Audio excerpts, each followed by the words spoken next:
बहुत सारे लोग अभी भी मुझे ऑनलाइन सुन रहे हैं, देख रहे हैं। अगर वो ऑनलाइन कलश बुक करना चाहते हैं तो मैं उनसे कहना चाहता हूं कि आप ऑनलाइन स्वीकृति तो दे सकते हैं, लेकिन आपको कलश की स्थापना करने के लिए इस पूर्णिमा में ना सही तो अगली पूर्णिमा में आपको पुनः इस स्थान पर आना पड़ेगा। आज के बाद जब भी साल में 12 पूर्णिमा आती हैं, हर पूर्णिमा के दिन अजितनाथ भगवान के दरबार पर यह कलश स्थापित होंगे और अगली पूर्णिमा के दिन वो कलश आप यहां से उठा करके अपने घर में आपने जो इच्छा रखी है उस इच्छा के स्थान पर आप रख सकते हैं। मान लीजिए किसी कोई व्यक्ति आपका इष्ट बीमार है और बीमार के नाम से आप यहां पर कलश रख रहे हैं, तो आप वह रोगी व्यक्ति जिस कमरे में रहता है आप उस कमरे में उसकी दृष्टि पे ये कलश दिखाई देता रहे, उसके सामने ये कलश स्थापित कर दीजिए। कोई विद्यार्थी पढ़ना चाहता है, आईआईटी क्रॉस करना चाहता है, सीए सीएफए करना चाहता है। सीए वालों की सबसे बड़ी प्रॉब्लम है 10-10 साल निकल जाते हैं, लास्ट पेपर क्लियर नहीं होता। सीपीटी तो बहुत जल्दी हो जाता है, बोथ ग्रुप का एग्जाम देते हैं, 2 पेपर एक साथ क्लियर हो जाते हैं, आर्टिकलशिप बहुत अच्छे से हो जाती है। दिक्कत कहां आती है? महाराज आशीर्वाद दीजिए, अंतिम पेपर है 1.5 नंबर से रुक जाता है। ये 1.5 नंबर से रुकने, 2 नंबर से 5 नंबर से रुकने वाले लोग यहां पर एक कलश स्थापित करें पूर्णिमा के दिन। इस पूर्णिमा को ना सही तो अगली पूर्णिमा को, लेकिन अगली पूर्णिमा को हम कहां होंगे कौन जानता है? गुरुदेव हैं, कब बोल बैठे कि तुमने बहुत डमरू बजा लिया है, अब वहां से निकलो और वहां से यहां से निकाल दें। और क्या पता कि आप लोगों की भक्ति और शक्ति और श्रद्धा और अजितनाथ भगवान की कृपा से गुरुदेव बोलने के चातुर्मास भी यहीं पर करना है। कुछ भी हो सकता है, क्योंकि तीर्थंकर में जितनी ताकत थी इतनी जीवंत तीर्थ में अगर कहीं दिखाई देती है तो हमको तो संत के रूप में अरिहंत दिखते हैं, तो हमारे गुरुदेव में दिखाई देते हैं। गुरुदेव हैं, कब क्या बोल दे, क्या दे दे, किसको कैसा भला कर दे, कोई कुछ नहीं जानता बंधु। गुरुदेव की कृपा से, गुरुदेव के आशीर्वाद से और गुरुदेव के सूक्ष्म और दिव्य आवाहन पर एक बार के प्रवचन में आज यहां हजारों लोग आकर के बैठ गए हैं। यह अपने आप में बड़े सौभाग्य और विश्वास की बात है। आपका विश्वास खो ना जाए, कोई व्यक्ति उस प्रतिमा की, उस यंत्र के लाभ से रह ना जाए। कितना सोचते हैं गुरुदेव।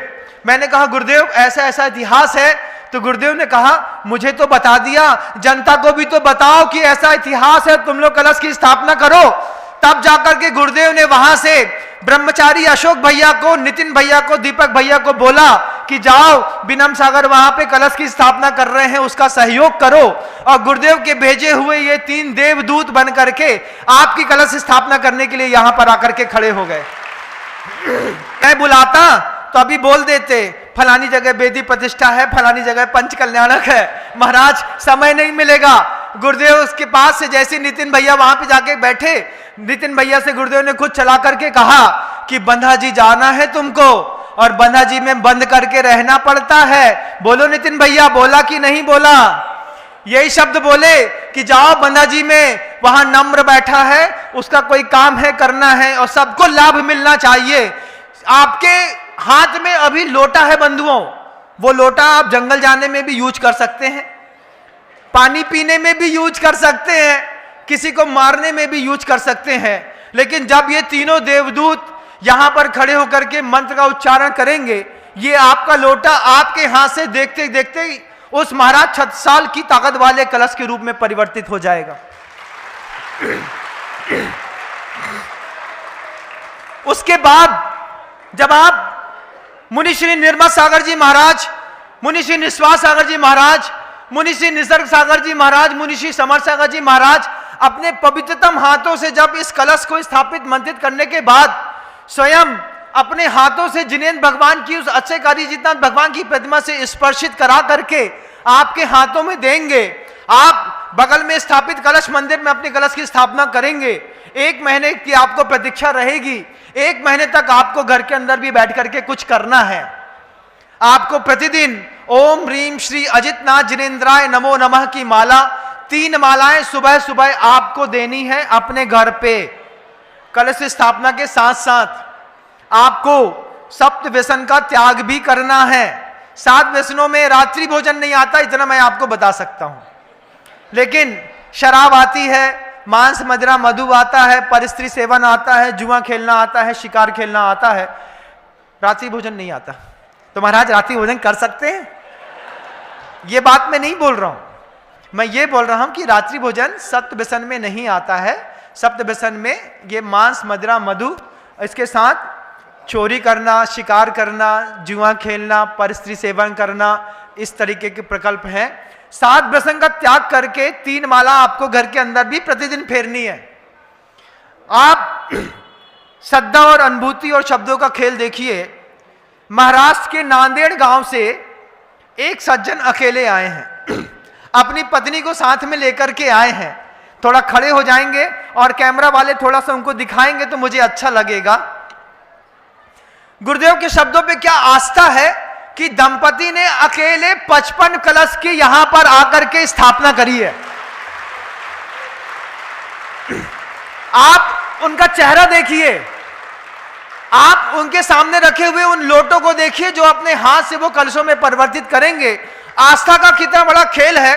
मैंने उनसे पूछा कि 55 कलश क्यों रखना चाह रहे हो, तो उन्होंने कहा कि महाराज सबसे पहले 9 कलश तो मुनि महाराजों के लिए मैंने रखे हैं, जिसमें मेरे सौम्य सागर जी महाराज का स्वास्थ्य सबसे पहले ठीक हो जाए। पहला कलश तो मैं इसके लिए रख रहा हूं।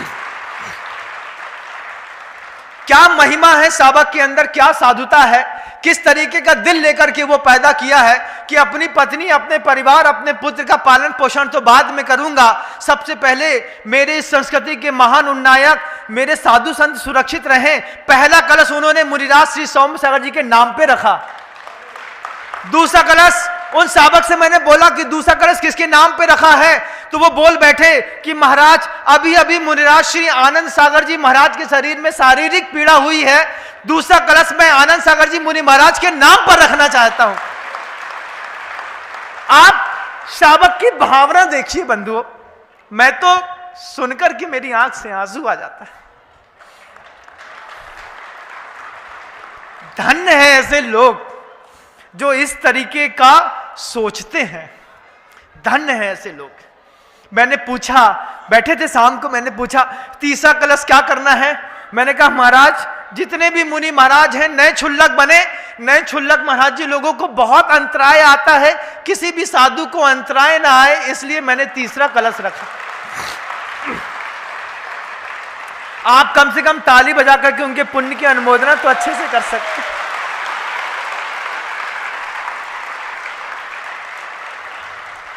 क्या दिल है सावक का, एक साथ एक वेदी पर आस्था के साथ 55 कलश, और हर 9 शुरुआत के 9 कलश एक सावक का 9 कलश सिर्फ इस बात के लिए कि कहीं मेरे क्षुल्लक जी लोगों को अंतराय ना आए। मैंने पूछा और किस चीज का, बोले महाराज समाधि बड़ी दुर्लभ हो गई।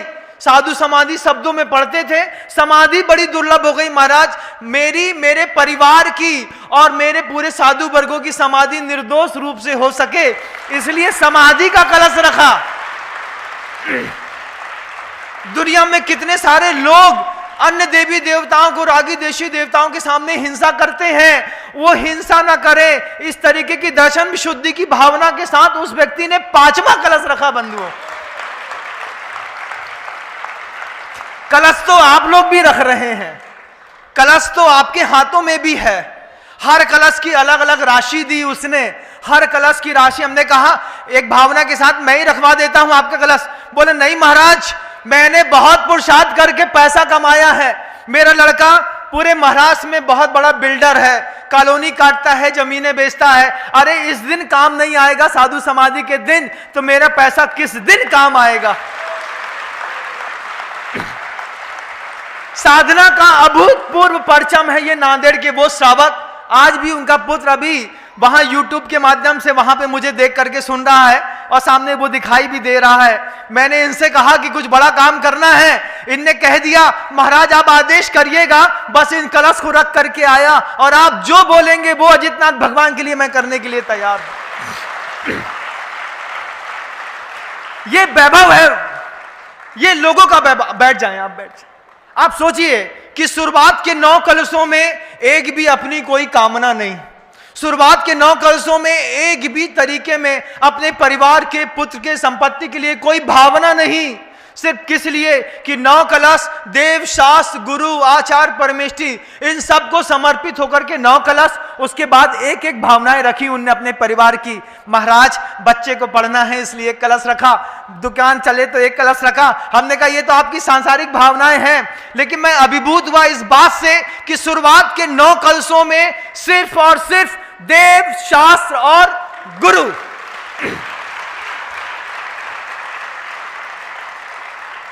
आपने भी एक एक कलश रखा है ना, रखा है कि नहीं?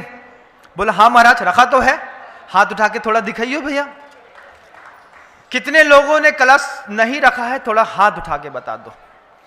जितने लोगों ने कलश नहीं रखा है, मैं उतने लोगों से कहना चाहता हूं कि आप सब मिलकर के देव, शास्त्र, गुरु का एक कलश यहां पर जरूर स्थापित करिए कि हमारी संस्कृति, हमारा धर्म, हमारे जिनायतन, हमारे गुरु और सबके सब। मैंने जब कहा कि आचार्य जी के नाम पे उनका स्वास्थ्य भी ठीक हो, एक कलश रखना चाहिए, आप तो आशीर्वाद दीजिए, कल हम फिर तैयार खड़े मिलेंगे आचार्य जी के नाम पे पहला कलश लेने के लिए। व्यक्ति की भावनाएं अपनी तरफ हैं बंधुओं, लेकिन पुण्य उपार्जन करने का यह तरीका होता है। क्या तरीका होता है? मैंने पहले भी चैनलों में, अपने प्रवचनों में कहा कि जितना कर सकते हो करो, जितनी ताकत है उतनी ताकत से समर्पण करो, और फिर जो नहीं कर सकते हो उसके लिए अपनी आंख से आंसू बहाओ। क्या बात, मेरा बस चलता तो सोने की लंका जैसी रावण ने बनाई थी, ऐसे पूरे भारत की वसुंधरा के अंदर सोने के जिनालय बना देता। ऐसी भावना रखो, और पूरी नहीं कर पाओ तो मंदिर में अजितनाथ भगवान के सामने खड़े होकर के रो कि भगवान मेरा पुरुषार्थ कितना क्षीण है कि मैं चाहता तो हूं कि सोने का मंदिर बनाना, लेकिन मैं पाषाण का मंदिर बना करके अपनी भावनाओं को रोक ले रहा हूं। यह भी भावना और वेदना, ये दोनों चीजें आपको कब मुक्ति के द्वार तक पहुंचा देगी पता नहीं चलेगा।